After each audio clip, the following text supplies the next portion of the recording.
Okay, the next thing I want to say is about forgiveness. और अगली चीज जो मैं कहना चाहता हूँ वो है क्षमा करने के बारे में। Next proverb. अगला जो नीति वचन है, Forgiving everyone is the first step to true faith. हर एक व्यक्ति को क्षमा करना ये सच्चे विश्वास का पहला कदम या सच्चा विश्वास पाने का पहला कदम है। You cannot have true faith until you forgive everyone. जब तक कि आप सबको क्षमा नहीं करते, आपके अंदर सच्चा विश्वास हो ही नहीं सकता। And Mark chapter 11. और मरकुस रचित सुसमाचार उसका 11वां अध्याय। Turn with me to Mark 11, अगर आप मेरे साथ निकालिए मरकुस उसका 11वां अध्याय, verse 22 to 25. उसके 22 से लेकर 25 वचन में। Mark 11, verse 22 to 25. मरकुस उसका 11वां अध्याय 22 से लेकर 25 वचन।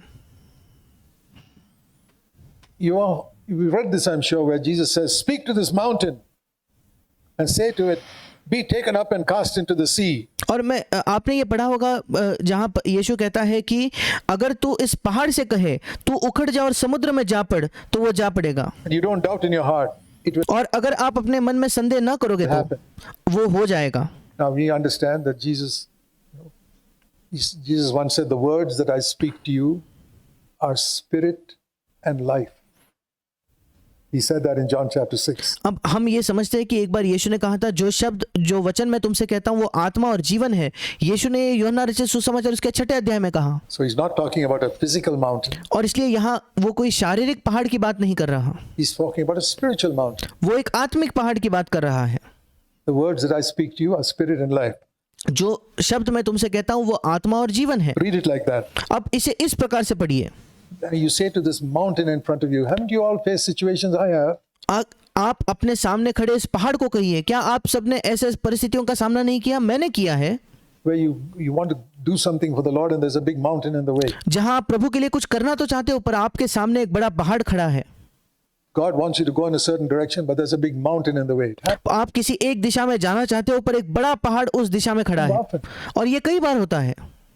You say to that mountain, be taken up and be cast in the sea. There's a get out of the way. आप उस पहाड़ को कहते हो यहाँ से उखड़कर समुद्र में जा पड़, मतलब मेरे रास्ते से हट जा। And you don't doubt in your heart. और अगर आप अपने मन में संदेह न करो तो it will happen. तो ये होगा। I'll be able to go मैं जा पाऊंगा where God wants me to go. जहां परमेश्वर चाहता है मैं जाऊं। I've experienced that numerous times. मैंने ये कई बार अपने जीवन में इसका अनुभव किया है। An obstacle in the way.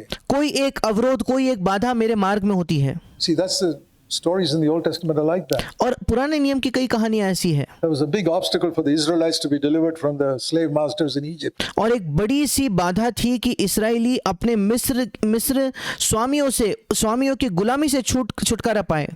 God removed it. परमेश्वर ने उस बाधा को हटा दिया। Mountain, what a mountain it was for 2 million people to be delivered from the slavery in Egypt. और वो पहाड़ था, क्या ही बड़ा पहाड़ था कि 20 लाख लोग जो है वो मिस्र देश के गुलामी से छुड़ाए जाए। But God found a man, Moses. पर परमेश्वर ने एक पुरुष को खोजा जो मूसा था। He could move that mountain out of the way. और वो उस पहाड़ को रास्ते से हटा पाया। So these are all written for our encouragement. और ये सारी चीजें हमारे प्रोत्साहन के लिए लिखी गई है। Who speak to this mountain, but you believe in your heart it'll happen. और 23 वचन, अगर तू इस पहाड़ से कहे और अपने मन में विश्वास करे तो वो हो जाएगा। I say to you, verse 24, in this connection. और इसी संबंध में वो कहता है 24वां वचन, Whatever you pray and ask, if you believe that you've received it, it'll be granted. इसलिए मैं तुमसे कहता हूँ कि जो कुछ तुम प्रार्थना करके मांगो तो प्रतीति या विश्वास कर लो कि तुम्हें मिल गया और तुम्हारे लिए हो जाएगा। This big obstacle in the way, you know this is where God wants you to do. और ये बड़ी सी बाधा, बड़ा सा अवरोध आपके मार्ग में, आप जानते हो कि परमेश्वर चाहता है कि आप यहीं जाओ। This is the will of God. ये परमेश्वर की इच्छा है। There's an obstacle in the way. पर मार्ग में एक अवरोध, एक बाधा खड़ी है। Speak to that in Jesus' name. यीशु के नाम से उससे बात करें। Pray against it. उसके खिलाफ प्रार्थना कीजिए। And it will happen. It'll be moved. और होगा, वो वहां से उठकर चले जाएगा। It will be granted you. It's a promise from the Lord. और ये तुम्हारे लिए हो जाएगा, ये प्रभु का आपके लिए एक वायदा है। But there is a condition. पर इसके पीछे एक शर्त है। Very important condition. बहुत ही महत्वपूर्ण एक शर्त है।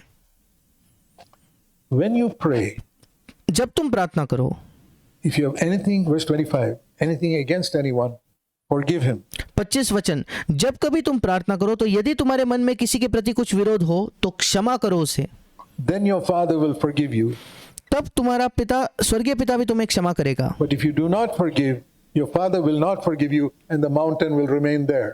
और यदि तुम क्षमा न करो तो तुम्हारा पिता भी जो वो भी तुम्हें क्षमा नहीं करेगा और वो पहाड़ वही के वही रहेगा। Got it? क्या आपको वो समझ गया क्या? You see the connection between verse 23 and verse 25 and 26. क्या आप संबंध देख पाते हो? 23 वचन और 25-26 वचन के बीच का संबंध को आप क्या देख पाते हो? Many times people don't understand that. कई बार लोगों को ये समझ नहीं आता। So if forgiving everyone is the first step to true faith. और इसलिए सबको क्षमा करना ये सच्चे विश्वास की ओर जाने वाला पहला कदम है। You say, I don't seem to have faith. Okay, और आप कहते हो कि मुझे लगता है मेरे अंदर कोई विश्वास ही नहीं है। ठीक है, let's have a checkup. You want faith, right? आइए हम एक जांच करके देखें। आपको विश्वास चाहिए है ना? According to this passage, faith to move a mountain was इस शास्त्र भाग के अनुसार एक पहाड़ हिला देने वाला विश्वास। 23. 23 वचन। Begin with verse 25. शुरुआत कीजिए 25 वचन से। Can you honestly say today that you have forgiven every single human being in the world? क्या आप ईमानदारी से आज ये कह सकते हो कि आपने इस संसार के हर एक व्यक्ति को क्षमा किया है? That means whoever has done harm to you, whoever has cheated you, इसका मतलब जिस किसी ने आपको चोट पहुंचाया है, जिस किसी ने आपको ठगा है या धोखा दिया है, whoever hurt your family members or did something to you, maybe when जिस किसी ने आपके परिवार जनों को चोट पहुंचाई है या कुछ भी आपके खिलाफ किया you है, were a kid, when you were grown up, or शायद जब आप छोटे थे तब, जब आप बड़े हो चुके थे तब, maybe your mother-in-law who kept bothering you. या आपकी सास जिसने बार बार आपको सताया है। I don't know who it is. मैं नहीं जानता वो कौन है। You've retained that in your mind. That person did such evil to me. और आपने अपने मन में उसे याद रख लिया है कि उस व्यक्ति ने मेरे खिलाफ ऐसी बुराई की थी। Sometimes you say in your mind, I'll never forgive that person. और कभी कभी आप अपने मन में कहते हो मैं उस व्यक्ति को कभी क्षमा नहीं करूंगा। अच्छा, Then mountains will remain in front of you. फिर हमेशा पहाड़ आपके मार्ग में बने ही रहेंगे। God wants you to go somewhere, but there'll be mountains in your way that will not move. परमेश्वर चाहता है कि आप कहीं जाओ, पर आपके मार्ग में ऐसे पहाड़ होंगे जो नहीं हिलेंगे। No matter how much you say, get out of the way in Jesus' name, it will remain there. आप चाहे कितना भी क्यों ना कह ले, यीशु के नाम से पहाड़ हट जा, वो वहीं का वहीं रहेगा। Because you have not forgiven someone. क्योंकि आपने किसी को क्षमा नहीं किया है। If there is one person you have not forgiven, अगर एक भी व्यक्ति है जिसको आपने क्षमा नहीं किया है तो I tell you in Jesus' name that mountain will remain in front of you forever. मैं आपको यीशु के नाम से बताना चाहता हूं कि वो पहाड़ सदा सर्वदा आपके सामने ही होगा। Now you know why you don't seem to make progress in the Christian life. You're अब आप जानते हो क्यों आपको ऐसा लगता है कि आप मसीह जीवन में उन्नति ही नहीं कर always रहे, hitting against the mountain. क्योंकि आप हमेशा पहाड़ के सामने आकर वहीं टकरा रहे हो। You're determined to go. You came to a conference, say, I'm going to go on with the Lord, and you get hit against the mountain. आपने निश्चय कर लिया है, आप इस सम्मेलन में आपने तय किया मैं प्रभु के साथ आगे बढ़ना चाहता हूं, पर उस पहाड़ पर जाकर टकराते हो। Thank God that the Holy Spirit, like a doctor, gives us a diagnosis. परमेश्वर का धन्यवाद, पवित्र आत्मा एक डॉक्टर के समान हमारी जांच करके हमें एक डायग्नोसिस देता है, हमें बताता है क्या गलत है। Your problem, my dear child, I love you. और तुम्हारे अंदर समस्या ये है, मेरे प्रिय बच्चे, पवित्र आत्मा कहता है मैं तुमसे प्रेम करता हूं, I want you to go past this mountain. And मैं चाहता हूं कि तुम इस पहाड़ को पार करके जाओ, every mountain you face in your life, और हर उस पहाड़ को पार करो जिसका सामना तुम अपने जीवन में करते हो। but you must forgive. पर आवश्यक है कि तुम दूसरों को क्षमा करो। How shall I forgive? मैं कैसे क्षमा करूं? As God forgave me. जैसे परमेश्वर ने मुझे क्षमा किया। How does God forgive me? परमेश्वर मुझे कैसे क्षमा करता है? I'll tell you. मैं आपको बताता हूं। Turn to Hebrews in chapter 8.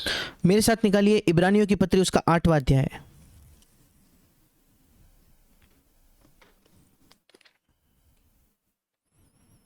We always compare scripture with scripture. हम हमेशा एक वचन की तुलना दूसरे वचन से करते हैं।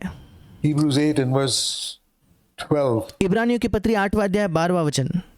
The Lord says, this is how God forgives us. प्रभु ये कहता है, देखिए परमेश्वर हमें ऐसे क्षमा करता है, I will be merciful to their sins मैं उनके पापों के विषय में दयावंत होऊंगा or iniquities, या उनके अधर्मों के विषय में, and और I will not remember their sin anymore. उनके पापों को फिर स्मरण न करूंगा, फिर याद न करूंगा।